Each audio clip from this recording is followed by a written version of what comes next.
Hey guys, welcome to the next video on Python tutorial for beginners. In this video, we will learn how to use exception handling in Python. So first of all, what are exceptions? So an exception is an event which occurs during the execution of a program that disrupts the normal flow of the program. So basically, exception is an unexpected event which disrupts the normal flow of the program.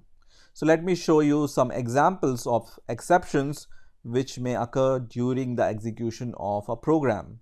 So to start with, I'm going to open the PyCharm Python console, and then I'm going to maximize this PyCharm Python control. And let me also just clear this terminal. So we will start from the top. So let's say we have a number and we divide this number by 0. And when we press enter, it's going to give us this exception which says 0 division error. So this 0 division error is an exception when you divide anything by 0 in Python. Let me show you some more examples. So let's say I want to add a number and a string. Let's say 10 plus 10. But this 10 is an integer and this 10 is a string. And when I run the command, it says type error, unsupported operand types for int and string. So we cannot add a number and a string in Python. So this type error is another kind of exception. Let's say I'm going to just use a variable name ABC which I haven't declared till now. And when I press enter, it's going to once again give me this exception which says name error. Name ABC is not defined, which is true because we haven't defined the name ABC, but we are calling this variable which we haven't defined. So we get this exception which says name error. Next, let me define a variable and I'm going to assign some tuple values here, 1 and 2. And now what I want to do is I want to call some methods. So you can see some methods are available for this tuple. Now let's call some random method using this tuple variable.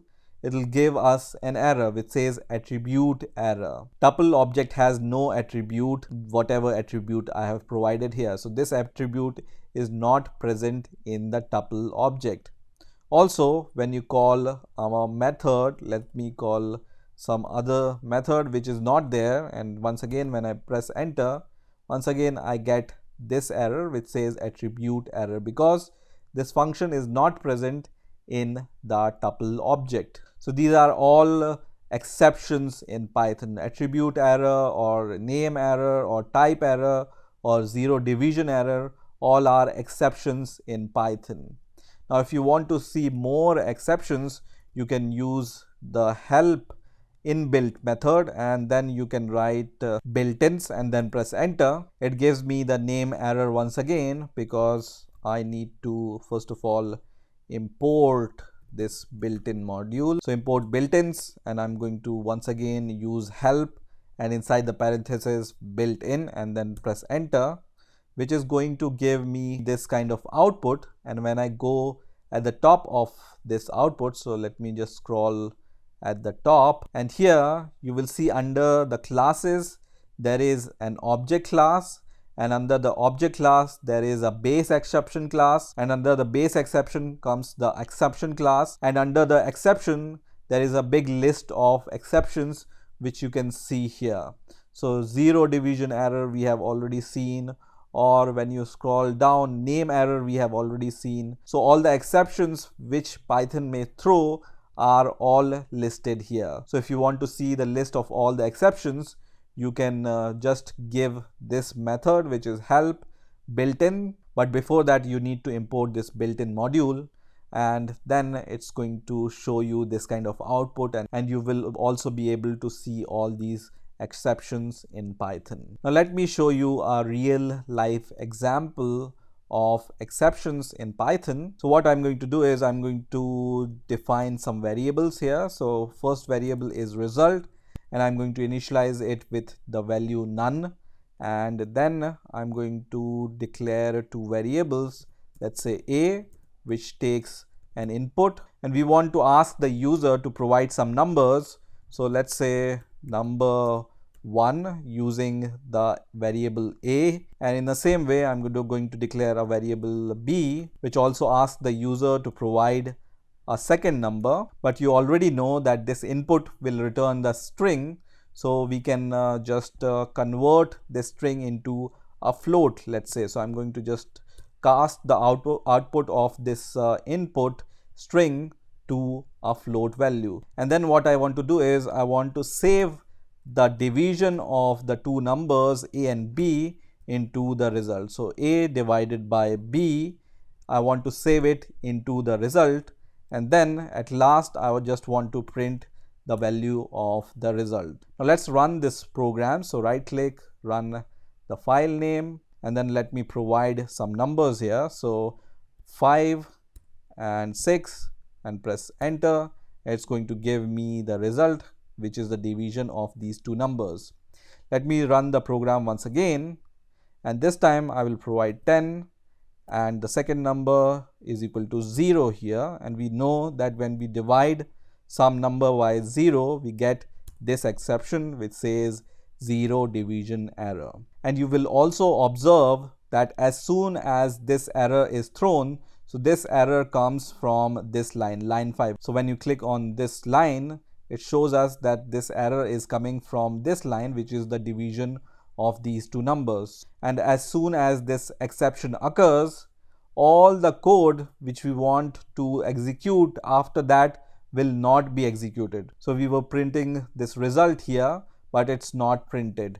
Let me print something else here. So I'm going to just say end, and once again I'm going to run the program, and I'm going to provide the same inputs here, and you can see neither this statement is printed nor the end is printed. So whenever an exception occurs, Python stops whatever it is doing. So in our case, whenever this exception is thrown at this line, both these statements will not be executed. And why these two lines of code will not be executed? Because we haven't handled this exception. So Python allows us to handle the exception, which we are not doing right now. That's why it stops everything whenever this exception occurs. So how to handle these type of exceptions? So you can handle these type of exceptions using a try except keyword. So just write try, and then under the try you write whatever you want to test, and then you write except keyword here. So just write except, and then under the except you write some code which you perform when the exception is thrown. So I'm going to just say this error, which is float division error. Okay, so this is what I'm going to print, and don't forget to put colon in front of except and try. So let me run the code, and let me give the same condition. So 10 and second is 0, and this time you will see that this exception is not thrown, and the result is also printed, and the end line is also printed, you can see here. And also this line is executed, which comes from the except statement, which says float division error. So whenever you use try except notation, first of all your code under the try will be evaluated, and if it throws some exception, then whatever code you write under the except will be executed, and then all the other statements will be executed, whatever comes after this try except code. So this time no error is thrown, and we have handled this error, and you can see clearly it says that float division by 0, which means it comes to the except condition. So now we are handling this error, which is 0 division error.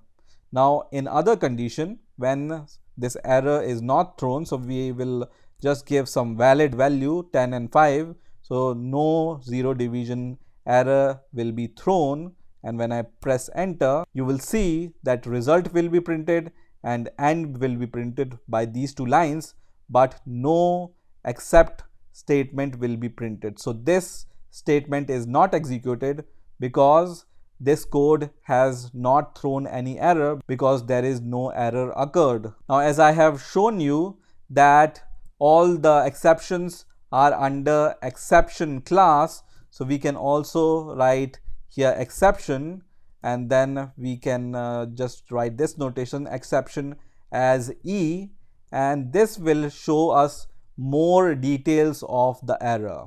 Okay, so I'm going to just write here error is equal to, and then I'm going to just print whatever the content of E is.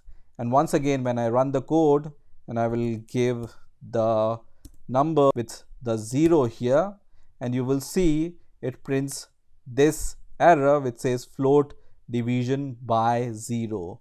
So this is printed using this E keyword, which shows us the correct error. I have also shown you that this exception is the base class of zero division error. So for example, when I will try to know the type of this error E, and when I run the code once again, and let me provide this input once again, you will see that this error is of type zero division error. So we know that this exception is thrown from this class. So instead of writing this generic exception class, we can also use this zero division error here. And now whenever this specific error is thrown, then only this will be printed here. So let me run the code once again, and let me give this input here, and you will see once again this line of code is printed using this statement, and that means zero division error is caught by this line of code, and then the statement under that is printed. Now let's say this line of code throws some other kind of error other than zero division error. So let me just remove this typecasting of float here. That means it's going to throw us some other kind of error which is not zero division error. And let me run the code now, and I will provide two numbers here once again, and you will see that now this error is different, which is type error, which says unsupported type, string and float. So why is this happening? We are catching the exception using this except keyword, but we are only catching the zero division exception. We are not catching the type error exception. That's why our program is stopped and these two lines of code is not executed. So you need to either use the base class of the exception, which is this one, exception, and when you run the code and when you write these input, it will be handled, and you can see this time type error is caught. It's not a zero division error, but the type error which comes because the type which we have provided here is string, and we are dividing string by a float value which throws this error. So if you want to catch all the exceptions, you use this base class, but it's not a good practice. You need to have information about your exceptions. So I'm going to once again write this zero exception error here. And what I can do more here is I can add one more except statement here, and this time instead of zero division error, I can say catch also type error. Okay, so I'm going to just write type error and here zero division error, so we know from where this error is coming. And when I run the code once again, and when I give the inputs, you will see that this error is coming from this line of code. So this except statement is catching your exception, which is type error. Now when I just add this typecast of float once again, and when I run the code once again, and when I provide 10 and 0 once again, you will see this error is caught by the other except statement, which is this statement, which is used to catch the zero division error. So you can also provide multiple except statement in order to catch multiple exceptions in Python. So this is how you can do exception handling in Python. There is more to exception handling which I will cover in the next video. So please stay tuned and I will see you in the next video.